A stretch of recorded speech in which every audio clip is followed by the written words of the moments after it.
Desembargador Orlando Perry, presidente dessa egrégia Primeira Câmara Criminal, eminente desembargador Marcos Machado, relator da espécie sob exame, nobre desembargador Paulo da Cunha, doutor procurador de justiça, serventuários da justiça, quem nos assiste, recebam todas as minhas vênias e meu deferimento.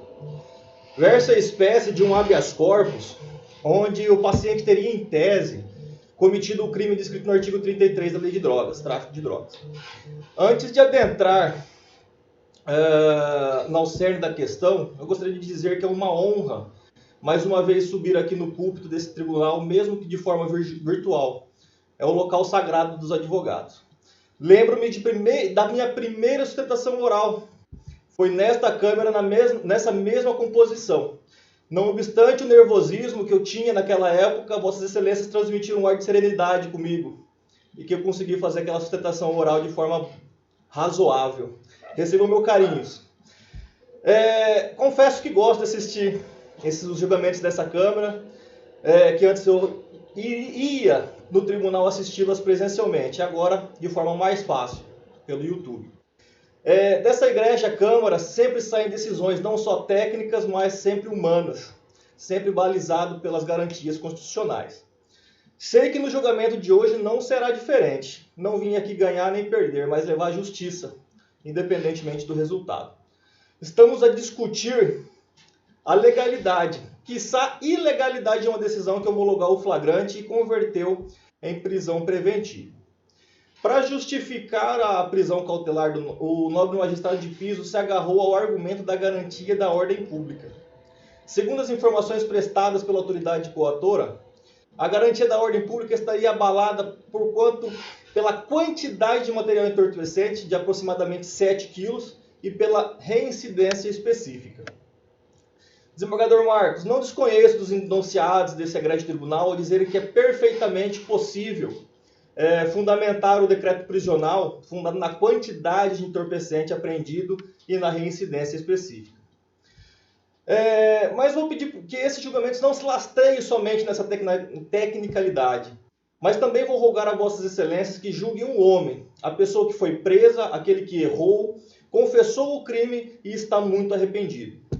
Primeiramente, desembargador Orlando, não há se falar em reincidência específica. O paciente não respondeu até hoje, da data de hoje, nenhum processo alicerçado na lei de drogas.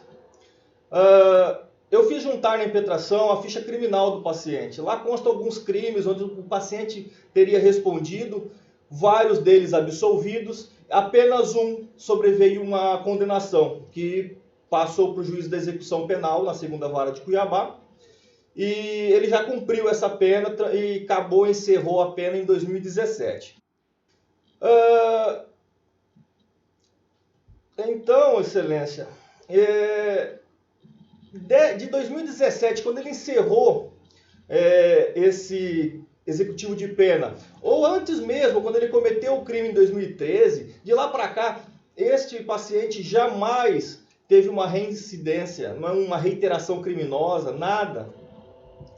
E eu quero dizer aqui que quero rogar clemência para Vossas Excelências que não deixe esse paciente ser punido por essa reincidência, sendo certo que lá na frente essa reincidência será aumentada, será agravada a pena deste paciente. Então, rogo para Vossas Excelências que vamos dar uma chance para essa pessoa se reinserir no seio da sociedade. Esse paciente não tem personalidade voltada para o crime de tráfico, não existe uma personalidade voltada para o cometimento de crimes. Esse paciente, ele estava trabalhando, veio a pandemia, ele foi demitido, ele teve uma crise financeira tão grande que a sobra do que ele tinha guardado comprou drogas e iria vender para tentar se sustentar. Ocorre que nem vendeu 1 grama sequer desse entorpecente apreendido. Ele foi preso antes de iniciar as vendas. Será que ele não merece o benefício da dúvida, desembargador Paulo? Será mesmo que não podemos flexibilizar o regramento jurídico e conceder uma liberdade mediante aplicação de medidas cautelares diversas da prisão? Cito como exemplo a tornozeleira, restrição de horário, restrição local, enfim, comparecimento mensal em juízo. Qualquer que for dessas medidas cautelares, para ele vai estar de bom tamanho. O outro fundamento utilizado foi a quantidade de drogas, e isso estaria abalando a garantia da ordem pública. Sei que é simulado nesse tribunal que a quantidade de droga é motivo idôneo para decretar a prisão preventiva. Contudo, esse entendimento vai de encontro com o pacificado no Superior Tribunal de Justiça, no HC 126.001, que o ministro Sebastião Reis Júnior concedeu liberdade provisória a um cidadão cujo tinha sido apreendido com 157 quilos de entorpecente. Ou seja, 15 vezes mais do que aqui o discutido nesse remédio constitucional. O conjunto aqui discutido leva à conclusão para a flexibilização e conceder a liberdade provisória. Não pela tecnicalidade, mas por uma clemência, excelências. Fazendo uma análise dos requisitos autorizadores da prisão preventiva, temos que o paciente possui residência fixa. Esse foi preso dentro de casa. Não há se falar em periculo libertatis, posto que não há nos autos nenhuma evidência concreta que o paciente, quando solto, voltaria ou voltará a delinquir. Há nos autos, então, que o paciente não comete crime desde a última apreensão sua em 2013, cumpriu a pena, em 2017 encerrou essa pena, não tem personalidade voltada para o crime. Esse crime em tela que estamos aqui hoje discutindo, não... foi cometido com violência ou grave ameaça. Nosso sistema processual penal contempla o encarceramento como a última ratio, especialmente a cautelar, e preconiza outras medidas assecuratórias menos onerosas e menos repugnantes que a infecção do cárcere antes da culpa. O juízo de piso, por sua vez, não fundamentou a razão de que as medidas cautelares não seriam suficientes. Apenas disse que não eram suficientes e pronto. Quais os motivos levaram a essa insuficiência? Em relação à medida cautelar diversa da prisão, deve ficar concretamente evidenciado que, presentes os motivos que autorizam a segregação provisória, não é suficiente e adequada a substituição por outra medida, na forma do artigo 282, parágrafo 6º do Código de Processo Penal. No caso do paciente, sabendo que a reincidência será motivo de agravar a sua pena final e não se trata de reincidência específica, é possível ser agraciado com medidas cautelares diversas da prisão, posto que suficiente para o momento processual. Para fechar o pensamento, nobres julgadores, vou pincelar sobre a ilegalidade da colheita da prova. Houve a quebra da cadeia de custódia, nobre desembargador Marcos Machado. Como vemos nos autos, não há como comprovar que a evidência levada para a perícia era realmente a que foi apreendida na residência do paciente. A preservação da cadeia de custódia da prova se presta a assegurar que o juízo, assim como as partes, possa verificar e refutar a licitude de determinada prova, bem como a sua adequação, a sua suficiência para fins de comprovação e determinada parte da imputação. Tal decorre justamente da garantia de presunção da inocência e do objetivo de reconstrução da verdade real possível através do processo penal. Ser considerado que o acusado é presumido inocente até condenação definitiva e que disso decorre o ônus da prova à acusação, impõe-se, em observância à garantia da ampla defesa, a assegurar os meios necessários à verificação da legalidade da prova produzida, tanto pela defesa quanto pela acusação e pelo juízo.